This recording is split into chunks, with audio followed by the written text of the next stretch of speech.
Nakakatuwa ang daming tao at ang saya na nagko-concert ako sa basketball court. This feels so home to me. I love you! Dati sa karerahan lang ako, pero ngayon lapit-lapit ko sa basketball court. Kaloka. Pero masaya. Natutuwa ako. Tapos, pero kinabahan din ako ng kaunti kasi opening number ko, medley ng kanta ni Dua Lipa.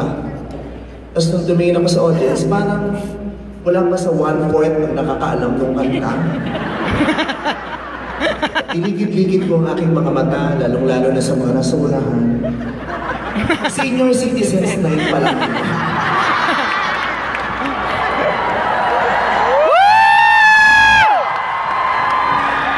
Kung umaasa ko kayo magkakabigay ng benefits ngayong gabi, nagkakamali ko. Hindi ko maintindihan kung anong nangyari. Parang... Ito talaga, nito na lang rin naman. Pag hindi magkaroon ng malawakang prayer meeting, nang maging makabuluhan ng gabi natin. Lalo na si Mother, o tinititigan ako. Sabi sa akin, siguro iniisip ni Nari, hindi ganyan ang itsura ng mga lalaki nung iniwan ko sa Pilipinas. Nag-evolve na ako.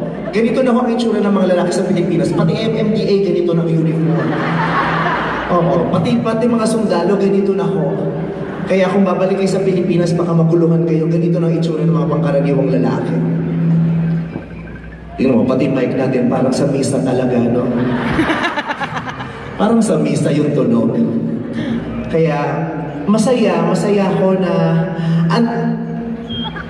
Hello?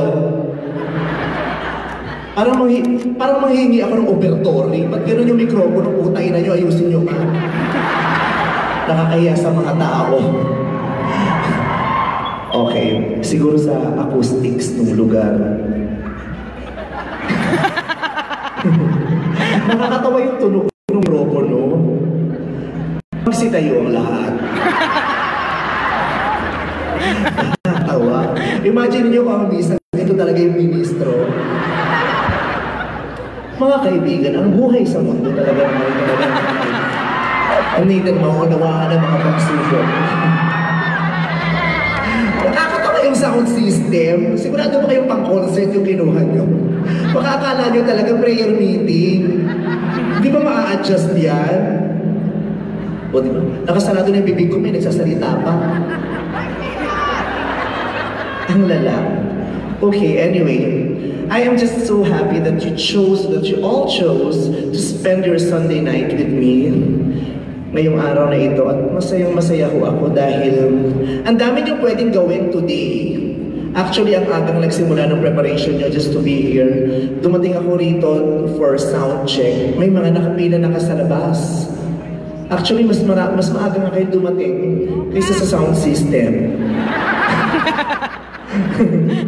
Kasi gabi na nagsa-sound check pa kami. Ayun. Kaya nakakatuwa that you chose me to be your company ngayong gabi. Sa bagay, parang nanonood lang kayo ng GGB. Yung Gandang Gabi Vice, linggo rin pinapalabas dito? Monday! Live tayo ngayon. Di ba live? Ang saya. Kasi ang dami ko nakikitang tatay. Sigurado ko kayo, gusto niyo akong makita. O gusto niyo na ako makita para malaman niyo kung ano yung itsura ng taong ayaw niyong maging anak. Kasi yung mga bagets, alam ko gusto ako napapanood ng mga bagets, yung mga nanay. Pero pag nakakita ko ng tatay, natutuwa ako. Ay, yung tatay. Kasi iba mas gustong magtupada kaysa sa akin. Ang daming tao. Ang dami nating laloko ngayong galing ko. Ang dami nating nauto. Talaga namang #budol is real. At kung inaakala niyo magiging masaya itong concert na ito, hindi. Nandito ako, hindi naman para pasayahin kayo. Kasi maraming entertainers na pupunta sa iba't ibang lugar, nagko-concert. At sinasabi, nagpunta ko ako rito mula sa Pilipinas, bumiyahe ko ng mahaba dahil gusto ko kayong pasayahin. Isang malaking katarantaduhan. Nagpunta ako rito, hindi para pasayahin kayo. Dahil gusto kong kumita. Huwag tayong magplastikan. Kung libre ba ito, pupunta ako, hindi naman, di ba? Gusto ko rin naman kumita. Oo, hindi ko kayo lolokohin. Gipit ho ako ngayon. Dahil malalaki na yung mga pinapaaral kong mga lalaki na kinuha ko sa ampunan. Kinuha ko kasi yung mga 6 years old pa lang. Ngayon, nag-aaral na sila. Medisina ang kurso. Hindi, joke lang, joke lang. Hindi, I will try my very best to give everyone a wonderful night. Dahil bihira ito, hindi naman araw-araw nabibigyan tayo ng pagkakataon na magkaroon ng